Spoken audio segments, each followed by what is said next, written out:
기도합니다. 아멘. 귀한 들으셨습니까?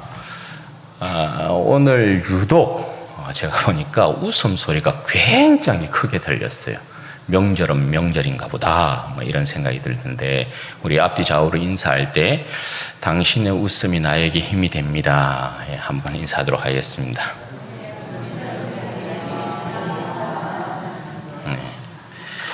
계속해서 주님께서 주시는 웃음이 가득한 우리 성도들 되시기를 바라고, 또 우리 성도들의 가정 되시기를 주님의 이름으로 축원드립니다.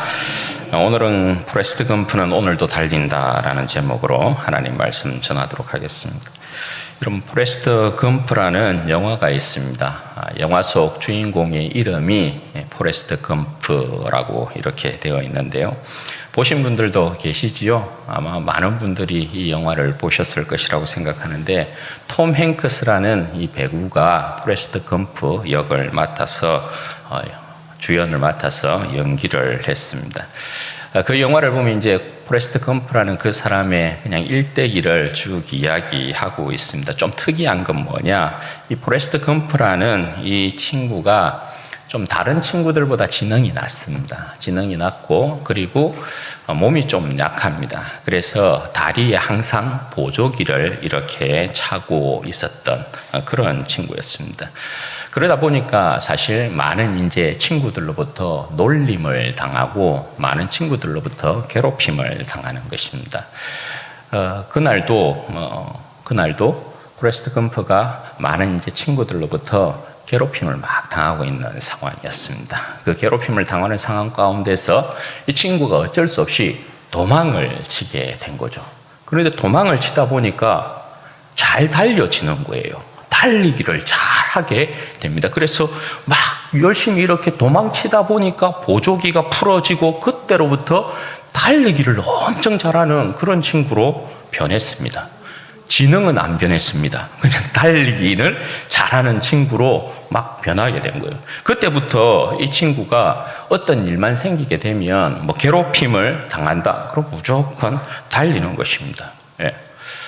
무조건 이렇게 달리고, 이 친구가 누가 괴롭힌다 하면 이렇게 달리게 되고, 위험하다 싶으면 달리고, 전쟁터에서도 달리고, 여자친구랑 헤어지고 나서도 달리고, 계속해서 달립니다. 그렇게 달리다 보니까 이 친구가 이제 고등학교 때는 괴롭힘을 당해서 달리다 보니까 미식축구 감독에게 눈에 딱 띄게 됩니다. 그래서 미식축구 대표가 됩니다. 그리고 또 열심히 달리다 보니까 전쟁터에서는, 그 베트남 전쟁이 일어나거든요. 그 전쟁터에서는 어떤 일이 일어나냐면, 그 부대에 같이 이렇게 전쟁을 하다가 다친 전우들을 계속해서 구출해내는 것입니다. 그래서 달리다 보니까 무궁훈장까지도 받게 됩니다. 또 어쩌다 보니까 이 친구가 새우잡이 배의 선장이 되고, 또 회사를 차려서 백만장자가 됩니다. 여러분, 그리고 마지막에는 자신이 사랑한 여인이 있었습니다. 자신이 이 사랑한 여인이 자기 아이를 가졌는데, 자기 아이를 마지막에는 이렇게 만나게 돼요. 그래서 인생의 새로운 다름질이 시작되어지는 그 부분으로 그 영화가 엔딩이 딱 되는 것을 보게 돼요. 여러분, 이 말씀을 왜 드리냐 하면, 우리의 믿음도 그렇다라는 것입니다. 우리의 믿음도 열심히 달려야 된다라는 거죠. 사도 바울이 여러분 고백하지 않습니까? 사도행전 20장 24절에 보면, 내가 달려갈 일과 주 예수께 받은 사명, 곧 하나님의 은혜의 복음을 증거하는 일을 마치려 하면 나의 생명조차 조금도 귀한 것으로 여기지 아니하노라. 빌립보서 3장에는 내가 부름의 상을 위하여 달려가노라, 그렇게 고백을 하고 있죠. 그리고 디모데후서에서는 어떻게 고백합니까? 나는 선한 싸움을 싸우고 나의 달려갈 길을 마치고 믿음을 지켰다, 이렇게 고백하는 것을 봅니다. 여러분, 사도 바울이 이렇듯 믿음의 다름질을 멈추지 않았던 이유, 그래서 사도 바울이 계속해서 믿음의 다름질을 했던 이유는 뭡니까? 결국 그 믿음의 다름질의 끝에 주님께서 계시기 때문이다라는 것이죠. 그리고 결승전을 통과하기 통과하기까지는, 결성점을 통과하기까지는 우리는 여전히 경주자이기 때문에 그렇다라는 것이죠. 사도 바울이 여러분 일평생 주님을 향하여 다름질 하는데 그 다름질 가운데 사실 수많은 역사들이 일어납니다. 사도 바울의 생을 통해서 여러분 보면 가장 천한 자에서부터 가장 고귀한 자에게 이르기까지 그 믿음의 다름질 가운데 모든 사람들에게 복음을 전하는 역사가 일어납니다. 그리고 여러분 지역적으로는 어떨까요? 사도 바울이 일평생 다름질을 하는 그 다름질 가운데 유대 땅으로부터 땅 끝까지 그가 복음을 전하는 사도로서 사명을 감당하게 되는 것을 보게 돼요. 사랑하는 여러분, 오늘 본문의 내용도 이제 그런 부분으로 우리에게 도전합니다. 믿음의 다름질을 통해서 일어난 역사에 대해서 말씀해 주는데, 작은 역사로부터 시작된 하나의 이 사건이 어떻게 거대한 역사에 이르게 되었는가에 대한 내용을 오늘 본문에서 말씀해 주고 있어요. 여러분, 지난 시간에 우리는 주님께서 온 갈릴리 마을을 다니시면서, 회당을 다니시면서 전도하시고 귀신 들린 자들을 내어 쫓으시고 나병 환자를 고치신 사건에 대해서 살펴보았어요. 그리고 오늘 이제 주님께서 오늘 본문은 다시금 가버나움은 예수님의 제2의 고향이다, 그렇게 말씀을 드렸죠. 예수님께서 다시 가버나움으로 돌아오심으로부터 사건이 이제 전개가 되는데요. 예수님께서 이제 집에 계시다라는 소문이 또 가버나움 그 주변으로 쫙 이렇게 퍼지게 되었습니다. 그러니까 또 사람들이 자연스럽게 예수님께로 쫙 모이게 된 거죠. 얼마나 많은 사람들이 모였느냐, 문 앞에까지 막 북새통을 이루었다, 그렇게 성경은 표현을 하고 있습니다. 그렇게 모인 그들에게 주님께서 뭐 하십니까? 2절 말씀에 보시면 주님께서 그렇게 모인 자들에게 도를 하십니까? 복음의 도를 그들에게 가르치기 시작하십니다. 여러분, 주님께서 가르치시는 일에 가장 신경을 많이 쓰는 한 부분인데요. 가르치는 것에 정말 신경을 많이 쓰시죠. 예수님께서 왜 복음의 이 도를 가르치는데 신경을 많이 쓰실까요? 이건 다른 이유가 아니겠죠.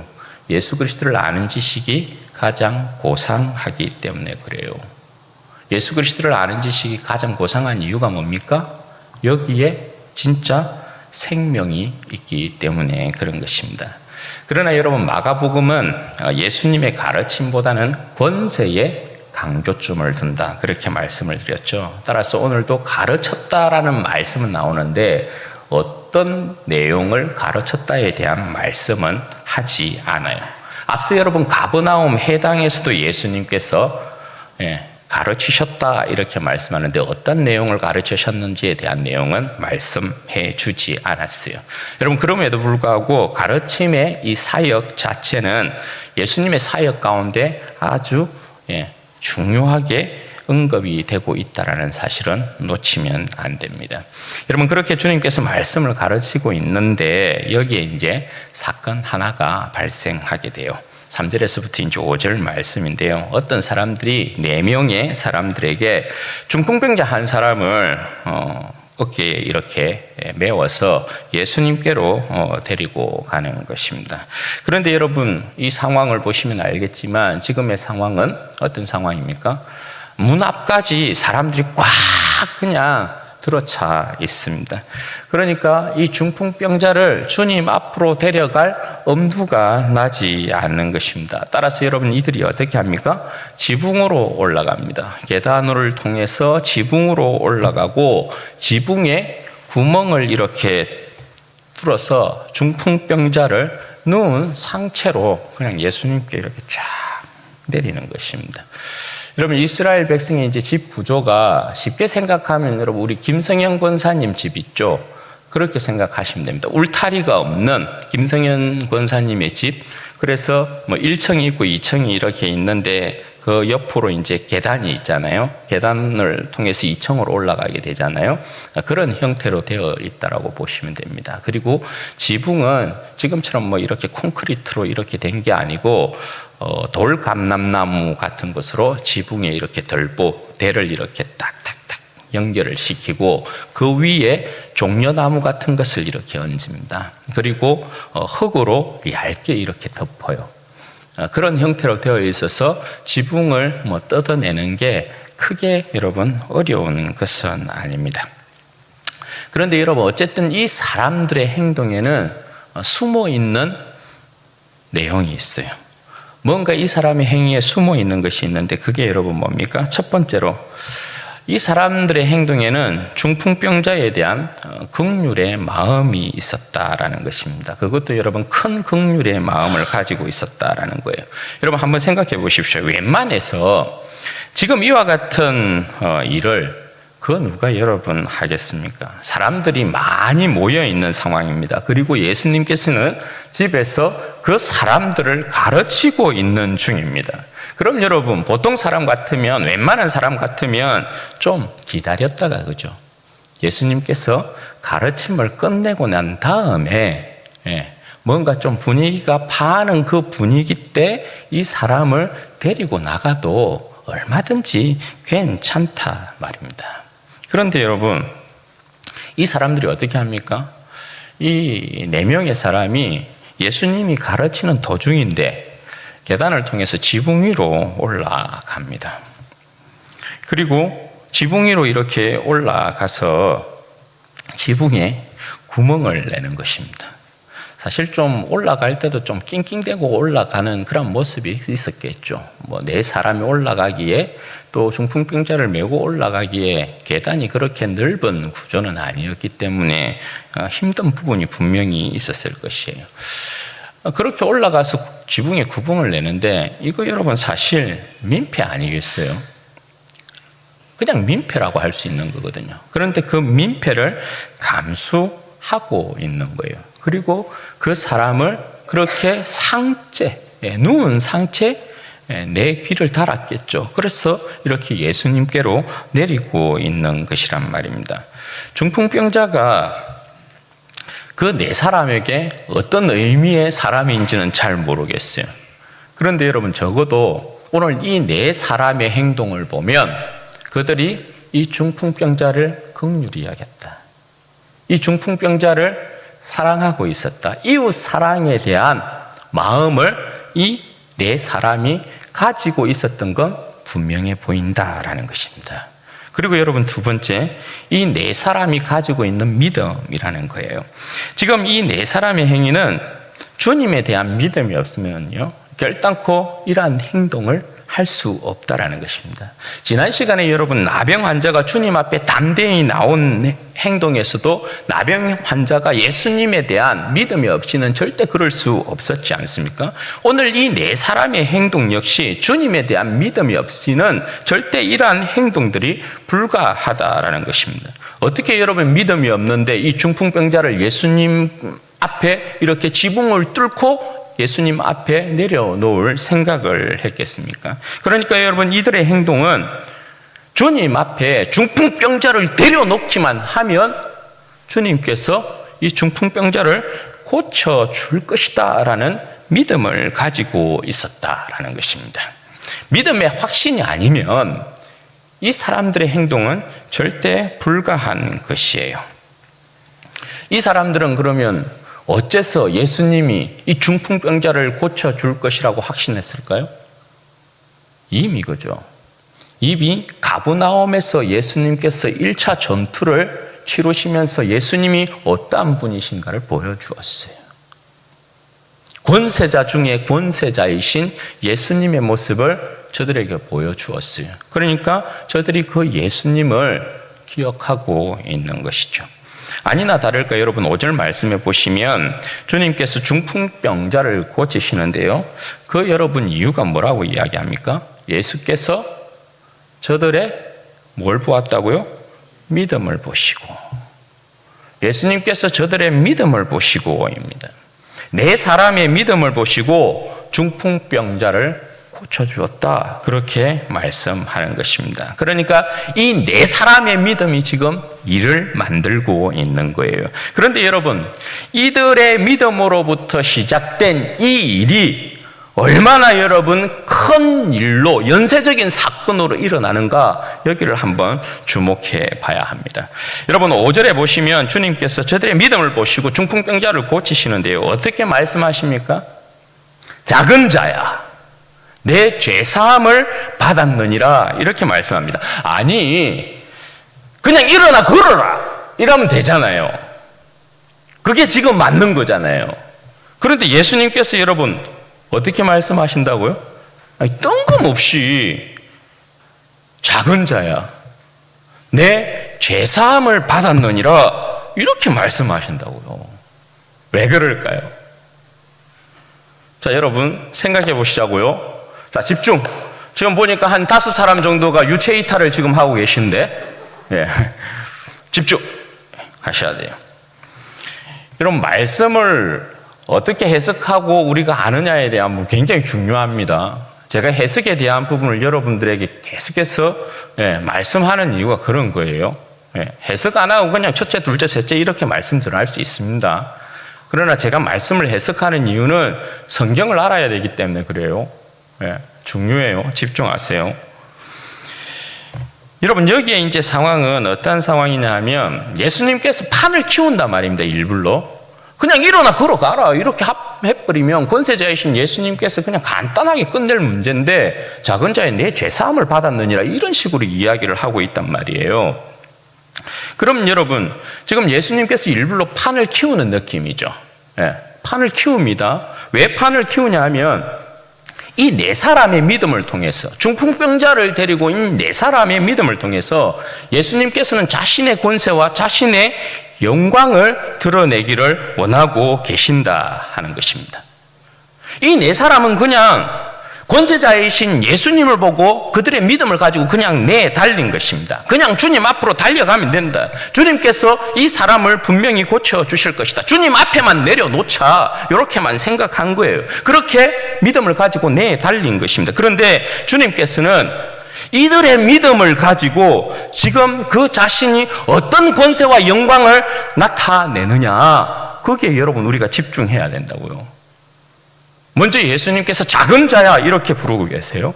왜 작은 자야 이렇게 부르고 계시냐? 권세자이신 예수님 앞에 인간은 피조물은 작은 자예요. 그죠? 예수님 앞에 그 누구도 큰 자가 없어요. 권세자이신 예수님 앞에 모든 사람은 작은 자입니다. 더욱이 이 사람이 작은 자가 되는 이유는 뭐예요? 병이 들었기 때문에 더욱더 작은 자라고 할 수 있어요. 그런데 예수님께서 작은 자야 말씀하시면서 내 죄사함을 받았다 이렇게 선언한단 말입니다. 그래서 여러분 이 사람은 또 한 번 작은 자인 거예요. 왜? 이 사람이 중풍병에 걸린 이유가 뭐냐? 예수님의 말씀을 보면 뭐예요? 이 사람은 죄를 지어서 중풍병에 걸린 것처럼 예수님께서 말씀하고 있기 때문에 그래요. 그런 의미에서 죄를 지은 자로서 병에 걸렸기 때문에 이 사람은 다시 한번 작은 자라고 할 수 있는 거예요. 그런데 여러분, 주님께서 이 사람에게 죄사함을 선언합니다. 죄사함을. 많은 사람들 앞에서 일부러 더 판을 키우고 있다는 것이죠. 왜요? 6절, 7절 여러분 보십시오. 6절과 7절 말씀해 보면 예수님께서 죄사함을 받았다는 이 말과 동시에 어떤 일이 벌어지고 있습니까? 서기관들 중에 그 가운데 서기관들이 있었는데 서기관의 반응이 바로 나옵니다. 어떤 반응이 나옵니까? 이런 정신 나간 인간이 이 제정신이야? 내가 지금 뭔 말을 들은 거지?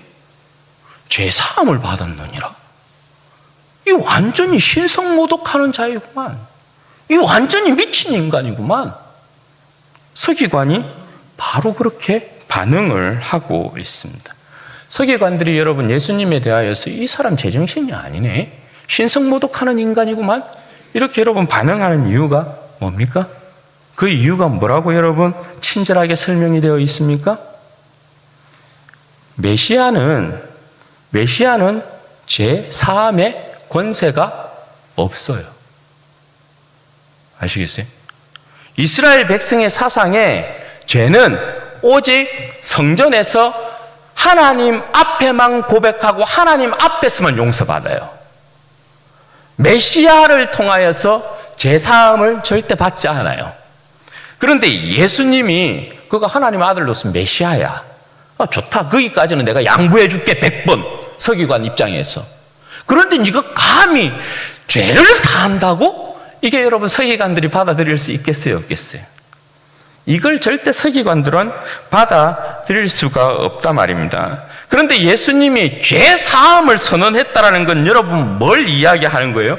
죄 사함은 오직 하나님만이 하실 수 있는 일인데 예수님께서 내가 너의 죄를 사하노라 이렇게 말씀하신 것은 예수님이 여러분 어떤 분이라는 거예요?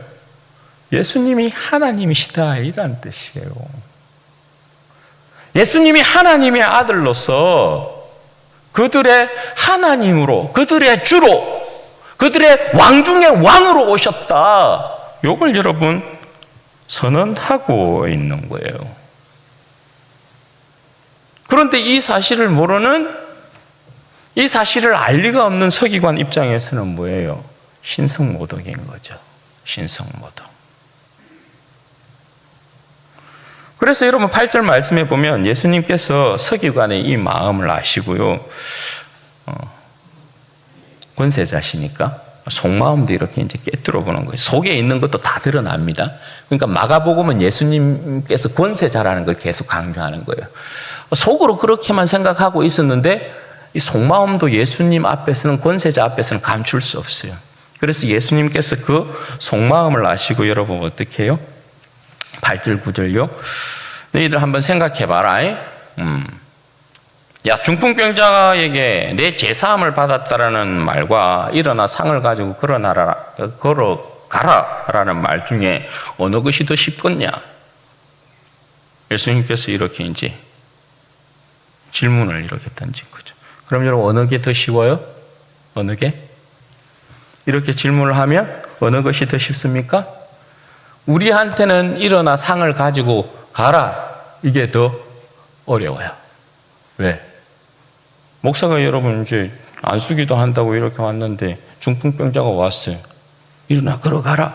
이렇게 하는 게 당장 쉽겠어요? 내 죄사함을 받았느니라 이게 쉽겠어요? 당연히 죄사함을 받았니 이게 쉽지. 중풍병자에 이렇게 했는데 안 일어나면 고침을 안 받으면 어떡할 거야? 그러면 쪽팔리잖아요. 그런데 죄사함을 받았느니라 이거는 쪽과 상관없잖아요. 그냥 그런갑다 싶은 거지. 그렇잖아요.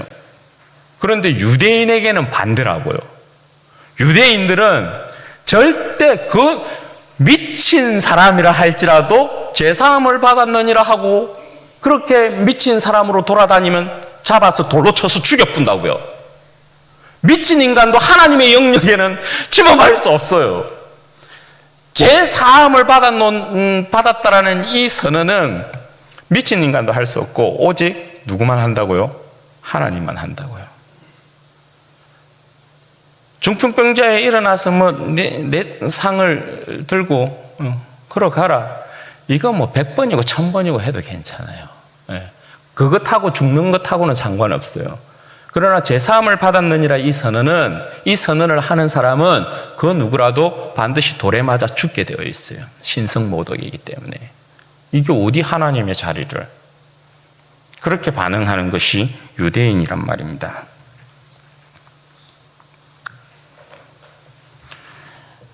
그러니까 여러분 이 모습을 보면 주님께서 중풍병자에게 야 일어나 네 상 가지고 집에 가 이렇게 하면 그냥 끝났을 일을 죄사함의 문제, 이 죄사함 받았느니라 이 문제를 여러분 어떻게 해요? 일불로 꺼냈다라고 볼 수 있는 거죠.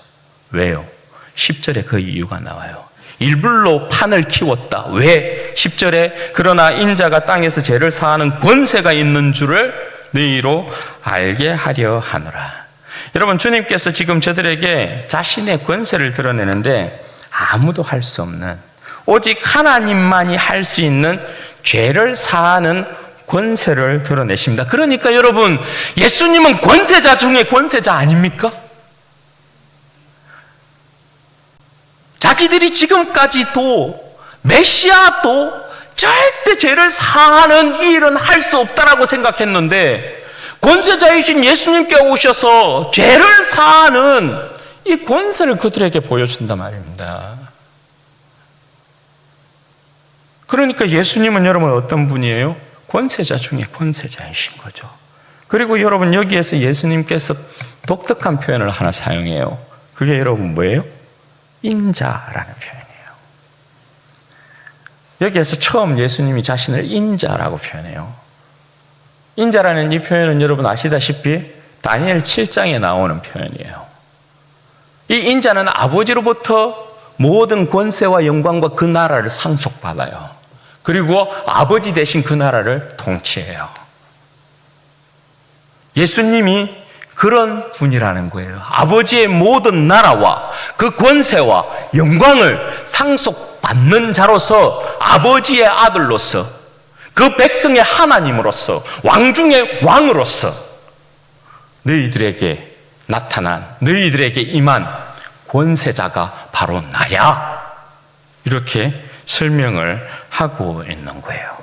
그러면 예수님이 죄사함을 선포했어요. 이가 거짓이 아니라는 것이 어떻게 증명되어야 돼요? 중풍병자가 일어나서 상을 가지고 가야 돼요. 왜? 죄사함을 받았기 때문에. 죄사함을 받았으면 이 중풍병자의 이 지금의 모습이 죄 때문에 중풍병이 온 거잖아요. 그러면 죄를 사함을 받으면 중풍병은 어떻게 해요? 자연스럽게 고침을 받아야 돼요. 그게 하나님의 용서의 방법이잖아요. 지금 여러분 결과가 어떻게 나옵니까? 예수님께서 죄사함을 받았느니라 이렇게 선언하시고 11절 말씀에 보면 내가 내게 이르노니 일어나 내 상을 가지고 집에 가라 이렇게 말씀하세요. 그러니까 12절에 여러분 어떻게 기록이 되어 있어요? 그가 일어나 곧 상을 가지고 모든 사람 앞에서 나가거늘. 여러분 주목해 보세요. 그가 일어나 곧 상을 가지고 모든 사람 앞에서 나가거늘. 뭘 이야기하는 것입니까? 뭘 강조하는 것입니까? 예수님은 권세자다 이 말이죠. 왜? 예수님이 일어나 상을 들고 가라 하니까 이 사람이 곧 일어나서 나갔단 말입니다. 예수님의 명령 앞에 질병이 바로 복종하는 거예요. 그러니 예수님이 여러분 권세자인 것이죠. 예수님이 하나님이신 것이죠. 이 일을 본 그곳에 모인 모든 사람들이 다 놀라버려요. 그리고 하나님 앞에 영광을 돌리면서 고백하고 있는 내용. 우리가 이런 일을 도무지 보지 못하였다. 그렇죠. 이런 일은 도무지 볼 수가 없었죠. 왜? 예수 그리스도의 이전에는 이런 역사를 하나님께서 아들을 통한 이 역사는 그들 가운데 보여주지 않았기 때문에 그래요. 아들을 통한 역사는 이제 나타난 것이기 때문에 그래요. 여러분 한번 보십시오. 네 사람의 여러분 믿음을 통하여서 오늘 일어나고 있는 일이 뭐예요? 중풍병자가 고침을 받고 이 네 사람의 믿음을 통하여서 예수님께서 그 자신의 권세와 영광을 드러내기 위해서 판을 키워요. 그리고 예수님은 이 네 사람의 믿음을 통해서 결국은 그 자신이 죄를 사하는 그 백성의 하나님으로 왔다. 권세자이시다라는 것을 증명해버려요. 이게 여러분 오늘 본문의 내용이에요. 여러분 오늘 이 말씀을 통해서 우리는 세 가지 정도를 교훈받고자 해요. 첫 번째, 믿음의 다름질을 멈추지 말자라는 것입니다. 여러분 오늘 본문의 모든 일이 중풍병자를 메고 달린 이 네 사람의 믿음으로부터 시작되었다라는 것입니다. 저들의 믿음을 통해서 중풍병자가 나음을 받았고요. 주님께서 죄를 사하는 권세자이시다라는 것을, 하나님이시다라는 것을 나타내셨습니다. 여러분 우리는 다 한때 중풍병자와 같은 사람이었습니다. 그죠? 그런 우리를 그 어떤 사람이 어떻게 해요? 주님 앞에 데리고 나온 거예요. 저 같은 경우는 제 누나가 야, 이 중풍병자야. 일로 와! 이래가지고 저희 누나가 저를 주님 앞에 데리고 나왔어요. 아마 다 그럴 거예요. 다. 그 누군가가 여러분들을 메고 주님 앞으로 다 나왔어요. 그래서 여러분들이 주님을 만나고 주님으로부터 고침을 받고 주님 안에서의 새로운 생명을 얻은 백성들이 되었다라는 것이죠.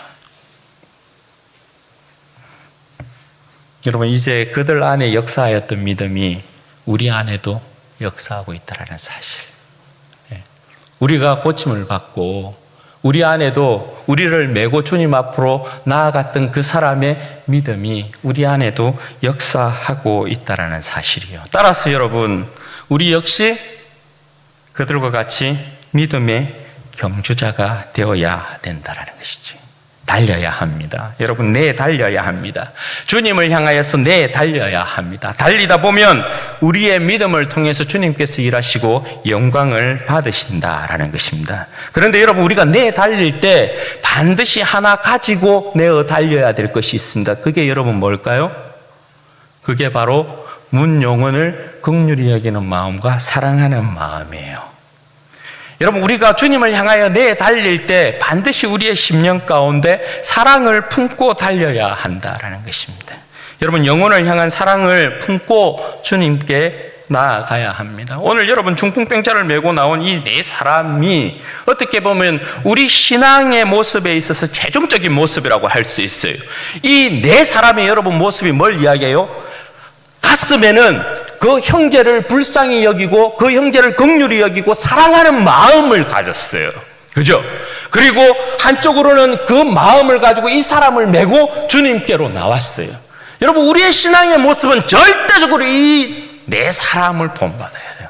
사랑의 마음을 가지고 문 영혼들을 주님께로 인도하려는 그 모습이어야 되죠. 우리가 여러분, 우리의 삶의 자리에서, 직장에서 전부 여러분 힘쓰고 애쓰는 게 뭐예요? 바로 이거잖아요. 문 영혼들을 불쌍히 여기고 긍휼히 여기고 저 영혼들을 들쳐매고 주님 앞으로 나와야 된다. 이거 여러분 가지고 살아가는 것이잖아요. 그 모습이 되어야 되는 것이죠. 한 사람도 예외 없어요. 그 모습으로 여러분 우리는 달려야 돼요. 주님의 사랑을 가지고 달린 사도들의 믿음을 통해서 여러분 일어난 역사가 뭐예요? 로마가 뒤집어진 거예요. 주님의 사랑을 가지고 달린 선배들의 이 믿음을 통하여서 여러분 온 세상에 복음이 전파된 거예요. 주님의 사랑을 가지고 내어 달린 언더우드 선교사, 아펜젤러 선교사 때문에 오늘 우리가 있는 거예요. 오늘 우리가 그들 때문에 있는 거예요. 그냥 하늘에서 뚝 떨어진 우리가 여러분 아니라는 거예요. 달리다 보면, 사랑을 품고 달리다 보면 여러분 역사가 일어나요. 사랑을 품고 달리다 보면 기적이 일어나요. 사랑을 품고 달리다 보면 능력이라는 것이 여러분 나타나요. 왜? 주님께서 우리의 인생을 통하여서 영광 받으시기를 기뻐하시기 때문에 그래요. 그러므로 여러분 우리는 다 믿음의 포레스트 검프가 되어야 되는 것이죠. 그리고 두 번째요. 작은 자인 내가 주님의 영광이요 찬송이다라는 것이에요. 작은 자, 중풍병자. 여러분, 중풍병자를 통해서 예수님께서 자신이 죄를 사하는 권세자요, 그 백성의 왕이요, 그 백성이 하나님이다라는 것을 드러내셨어요. 그 자리에 여러분, 중풍병자가 아니었으면 주님께서, 그 자리에 중풍병자가 없었으면, 그 많은 사람들이 모인 자리에서 중풍병자가 없었으면 예수님께서 자신이 죄를 사하는 권세자라는 거, 하나님이라는 거 어떻게 나타내셨을까요? 그 어떤 사람이 중풍병자로 있었기 때문이죠. 그 어떤 사람이 중풍병자로 그곳에 있었기 때문에 주님께서 그 사람을 통하여서 그 자신의 영광을 드러낸 것이란 말입니다. 우리는 다 그렇게 생각해요. 내가 무슨, 내 주제에 무슨.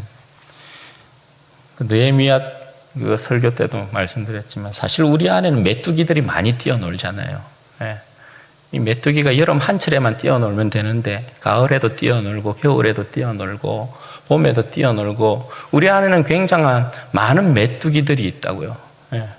조금만 뭔가 조금만 뭔가 상황이 바뀌면 메뚜기들이 그냥 좋다고 뛰어놀거든요. 나는 안 된다, 나는 못한다, 나는 어렵다, 나는 힘들다. 저 안에도 메뚜기가 굉장히 많은 것 같아요. 그게 여러분 뭡니까? 이게 전부 다 영적인 중풍병 아니에요. 영적인 중풍병이요. 그러나 여러분, 주님께는 내 모습이 어떠한 것이 상관없어요. 주님께는 내 환경이 어떠한 게 여러분 상관없어요. 주님께는 내 조건과 내 배경이 어떠하다라는 것이 여러분 상관이 없어요. 주님은 그런 것에 여러분 절대 구애받지 않아요. 여러분, 우리가 가진 것이 없어서 주님 앞에 쓰임받지 못하는 것이 절대 아닙니다. 배운 것이 없어서 주님 앞에 쓰임받지 못하고 있는 것이 절대 아니에요. 내 몸이 약해서 주님 앞에 쓰임받지 못하는 것이 절대 아니에요. 단지 여러분, 주님 앞에 쓰임받지 못하는 이유는 뭐냐면 우리 자신을 주님 앞에 내어놓고 내가 작은 자라는 것을 고백하지 않기 때문에 그래요. 믿음이 없기 때문에 그런 거죠. 주님은 이미 다 알고 불렀어요. 아, 네 중풍병에 걸린 거 다 알고 불렀다고요. 네. 주님은 우리의 모습을 다 알고 부르신 거거든요. 우리가 작은 자라는 걸 알고 다 부르셨다고요. 사도 바울이 여러분 말하잖아요. 그래서 아니, 사도 바울이 언제 여러분 이 세상에 지혜 있고 이 세상에 똑똑하고 이 세상에 여러분 배운 거 있고 이 세상에 많이 가지고 이 세상에 여러분 강하고 그런 사람을 하나님께서 사용하셨다라고. 여러분이 예수 그리스도를 믿으면 여러분들은 똑똑해야 합니다. 예수 그리스도를 믿으면 여러분들은 부자가 되어야 됩니다. 예수 그리스도를 믿으면 여러분들은 가진 자가 되어야 합니다. 있는 자가 되어야 합니다. 사도 바울이 언제 그렇게 이야기했냐고요? 성경이 여러분 언제 그런 이야기를 하냐고요?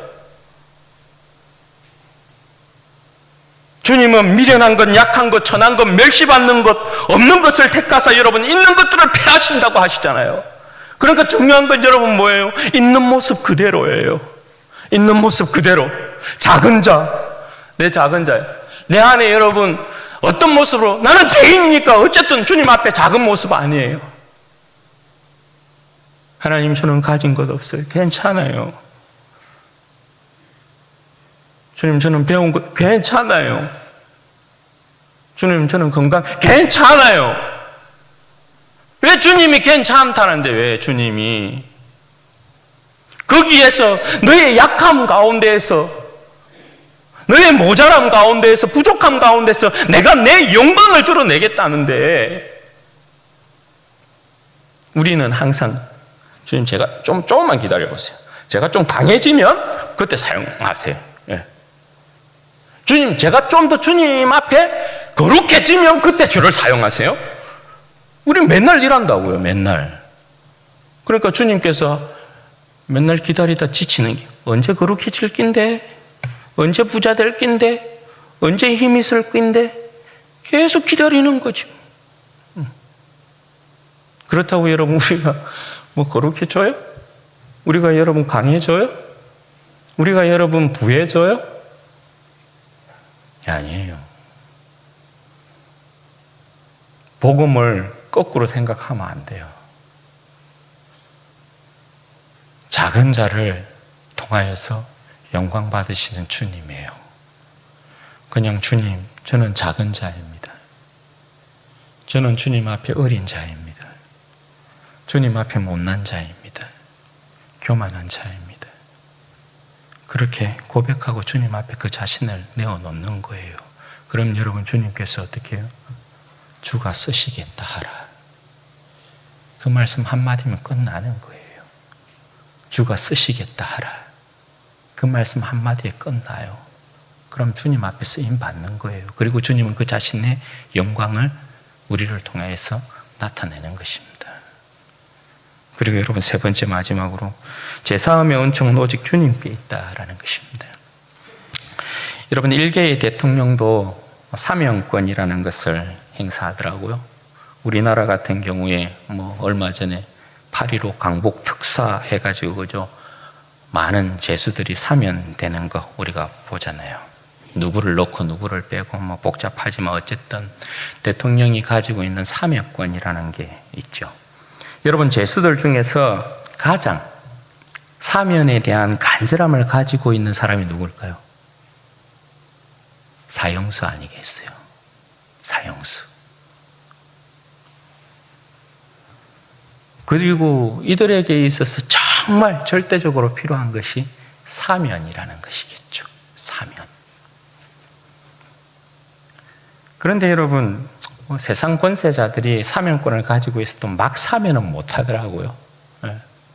그리고 여러분, 세상 권세자들이 사면권을 이 세상에 지은 죄에 대한 부분에서 사면을 행사한다 하더라도 여러분, 하나님 앞에서 사형 선고를 받은 인류는 절대 사면할 수 없어요. 하나님 앞에 사형 선고를 받은 이 타락한 우리를 유일하게 사면할 수 있는 분은 우리 주 예수 그리스도밖에 없는 줄로 믿습니다. 그러므로 우리의 생명은 예수 그리스도밖에 없어요. 제사함의 은총은 오직 예수 그리스도 한 분 외에는 줄 수 없다라는 것입니다. 여러분, 우리가 어떤 사람들입니까? 우리가 바로 예수 그리스도의 그 사명권 안에 들어가 있는 자예요. 예수 그리스도께서 베푸시는 사면의 그 은총 가운데 들어간 사람이 바로 우리 아닙니까? 내 이름이 거기 들어갔더나, 사면권을 행사하는 그 사면자의 명단에 내 이름이 들어갔더나, 죄수들이 얼마나 고대했겠어요. 사형수들이 얼마나 여러분 고대했겠어요. 지옥의 백성인 우리가 하나님께서 예수 그리스도를 통한 구원의 은총을 베푸셨는데, 구원의 그 영광을 드러내셨는데, 사면의 그 길을 여셨는데, 그 생명책에, 주님의 생명책에 내 이름이 적혀 있더나, 들어가 있더라. 우리의 이름이, 저와 여러분의 이름이 사면 대상자에 올라가고 주님의 생명책에 기록되어 있더라.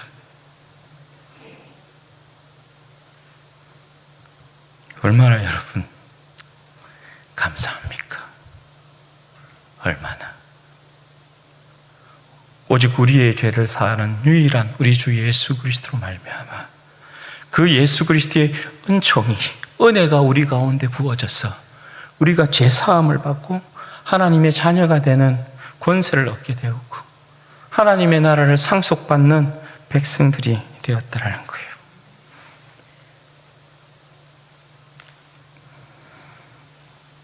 여러분, 우리는 누구든지 예수 그리스도의 그 은혜 가운데, 예수 그리스도께서 베푸신 그 사면의 은총 가운데 들어가면 생명을 얻게 된다. 예수 그리스도만이 인류의 죄를 사면하신다. 요거 여러분 전해야 돼요. 전해야 돼요. 사면을 받은 우리가 이 소식 반드시 전해야 돼요. 여러분, 요한복음 20장 23절에 보면 이런 말씀이 있어요. 너희가 누구의 죄든지 사하면 사하여질 것이요 누구의 죄든지 그대로 두면 그대로 있으리라. 너희가 누구의 죄든지 사하면 사하여질 것이요 누구의 죄든지 그대로 두면 그대로 있으리라. 여러분, 주님께서 교회에 주신 권세요. 주님께서 교회에 주신 특권이요. 주님께서 교회에 주신 영광이요. 이게 여러분 뭐라고요? 세상에 수많은 사형수들이 널려 있는데 교회가 그들을 주님께로 인도하여서 사면받게 할 수 있다. 교회에게 주신 특권이요, 교회에게 주신 권세요, 영광인 동시에 교회의 정말 중요하고 무거운 책임이고 의무예요. 여러분, 이걸 기억하셔야 돼요. 우리는 영광이 큰 만큼 책임도 커요. 네. 주님께서 우리를 기쁘게 죄의 권세에서부터 해방시키시고 사형수에서부터 하나님의 자녀가 되는 복된 백성으로 기쁘게 우리를 사면하셨어요. 그리고 우리에게 전해라. 나에게로 오면, 누구든지 나에게로 오면 내가 그들의 모든 죄를 용서하고 사면한다라는 걸 저 사형수들에게 전해라. 그렇게 말씀하고 계셔요. 그러므로 우리 진주원의 교회 모든 백성들은 우리의 죄를 사하시고 우리를 용서하시고 하나님 자녀 삼으신 주님의 그 영광에 감격함으로 끊임없이 예수 그리스도를 이 죽어가는 세상의 수많은 사형수들에게 전가함을 통하여서 많은 이 세상의 사형수들이 주님으로 말미암아 사면받고 우리와 같이 똑같은 생명을 얻게 되고 주님을 찬양하게 되는 그런 복된 은혜의 역사가 우리 진주원의 교회 성도들을 통하여서 일어나기를 주님의 이름으로 축원드립니다. 같이 한번 기도하십시다. 여러분 이 시간에 기도할 때 그렇게 기도하면 좋겠습니다. 주님, 제가 믿음의 다름질, 믿음의 경주자로서 절대 멈추지 않고 다름질을 할 수 있도록 도우시기를 원합니다. 끝까지 주님을 향하여 다름질하는 인생이 될 수 있도록 도우시기를 원합니다. 다름질할 때 하나님 내 심령 가운데 주님께서 주시는 사랑의 마음 가지고 하나님 이 영혼이 끝까지 믿음의 경주에 있어서 완성자로서 믿음의 경주에 있어서 종착지에 도착하는 인생이 될 수 있도록 도우시고 이 믿음, 이 작은 믿음이지만 이 작은 자이지만 하나님 이 작은 자를 통하여서 주님의 큰 은혜와 영광을 드러내시옵소서. 하나님 이 작은 자를 통하여서 복음이 아직도 사면을 원하는 저들, 사면의 소식을 알지 못하는 저들에게 주의 복음 전하게 하여 주셔서 이 영혼을 통하여서 문 영혼들이 구원받게 되는 큰 은혜와 복이 있게 하여 주옵소서. 우리 주여 한번 부르시고 기도하십시다. 주여 영광